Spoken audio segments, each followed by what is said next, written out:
Hey everyone and welcome. Today we're going to pull back the curtain on a part of the internet you use every single day, but probably never ever think about. It's the unsung hero that makes sure your videos get from your laptop to your router totally flawlessly. We are diving deep into the data link layer. I mean, really think about it. You click on a link and a request just zips across the entire globe. But way before it can do any of that, it has to solve a much more basic problem. How does it reliably travel those first few feet from your device to your Wi-Fi router? That is the crucial first hop problem, and solving it is the whole reason the data link layer even exists. So here's our game plan. First, we'll see where the data link layer fits into the big picture. Then we'll break down its main jobs. We'll look at how it handles sharing a connection, see it in action with real-world gear, and then wrap it all up with the most important takeaways. To really get a handle on any piece of a super complex system like computer networking, you first have to see how all the pieces fit together. Because it's not just one big machine. It's more like a stack of independent services all cooperating. And the core idea behind all of modern networking is something called protocol layering. The best way to think of it is like a cake. Yep, a layer cake. Each layer has one specific job to do, and it only talks to the layers directly above and below it. This is a brilliant design because it means you can totally reinvent how Wi-Fi works without having to rewrite a single line of code in your web browser. Each layer just minds its own business. So here's a really simplified look at that layered cake. Up at the top, you've got your apps, like a web browser. Way down at the bottom, you have the actual physical hardware, cables, radio waves, all that stuff. And our focus today is right here on layer 2, the data link layer. It's that absolutely essential bridge between the physical world of signals and the global network of data. Okay, so what does this layer actually do? Well, it's not just one thing. It's really a collection of solutions to some pretty fundamental problems that pop up anytime you try to send bits and bytes from one machine to another on the same local network. Problem number one is, how does the receiving device know where a blob of data begins and where it ends? The solution is called framing. The data link layer takes the data packet from the layer above it, think of that like a letter, and it wraps it in this special digital envelope called a frame. This frame has a header and a trailer that clearly shouts, hey, I'm starting, and okay, I'm done now, so nothing gets mixed up. The physical world, it's messy, it's noisy. Radio interference or a dodgy cable can easily flip a binary 1 into a 0. To deal with this, Layer 2 uses error control. The most common way is by adding a special calculation to the frame called a checksum. It's like a unique digital fingerprint for the data. If the receiver does the same math and gets a different fingerprint, it knows the data got corrupted and just asks, hey, can you send that again? So the next big challenge is a speed mismatch, right? What happens if your brand new laptop is sending data to, say, an older, slower printer? The laptop could blast out data way faster than the printer can possibly handle it, and information would just get lost. That's where flow control comes in. It's the system that prevents a fast device from, as one textbook so perfectly puts it, drowning a slow receiver in data.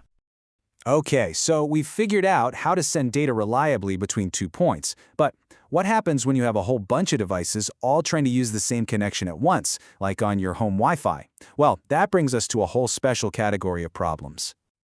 Exactly. It's like being at a super crowded party where everyone tries to talk at the exact same time.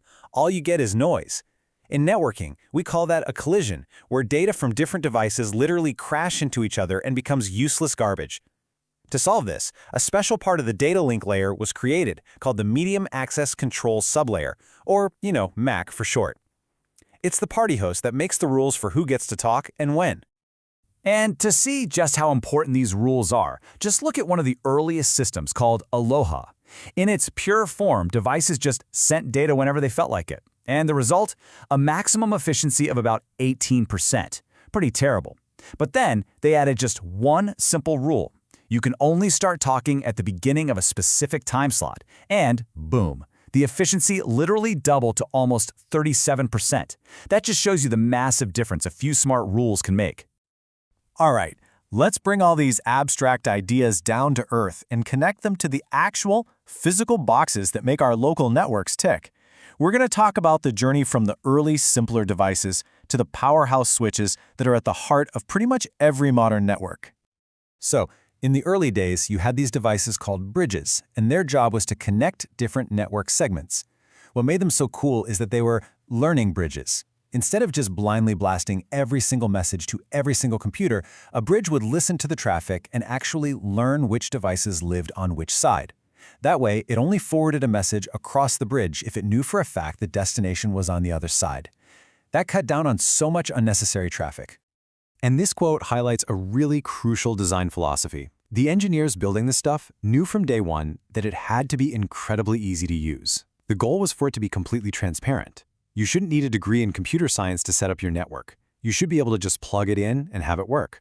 That plug-and-play simplicity is a legacy we all still benefit from today. And this brings us to the modern network switch, the absolute heart of almost every office and home network out there. A switch is basically like a super-powered multi-port bridge. Inside, it has this ultra-fast connection that creates a dedicated, totally collision-free path between any two devices plugged into it. This means multiple pairs of computers can all be having their own full-speed conversations at the exact same time. It was a massive, massive leap forward for network performance. All right, let's zoom back out and tie this all together. When you boil it all down, what's the really essential role of this layer we've been digging into? At the end of the day, the data link layer is your network's local traffic cop. It handles that critical first step from your computer to the router and the final step on the way back. It wraps your data in those safe little envelopes called frames, it checks for errors, it manages the flow of traffic, and it enforces the rules so everyone can share the connection nicely. Without it, the global internet just plain wouldn't work. And that kind of brings us to a final thought to chew on. With gigabit internet speeds and crazy fast Wi-Fi becoming common, you might think the data link layer's job is getting easier. But with more and more devices, tons of video streaming, and higher stakes than ever for reliability, is its job as the local manager actually getting way more sophisticated and more complex than it's ever been? Something to think about. Thanks for tuning in to This Explainer.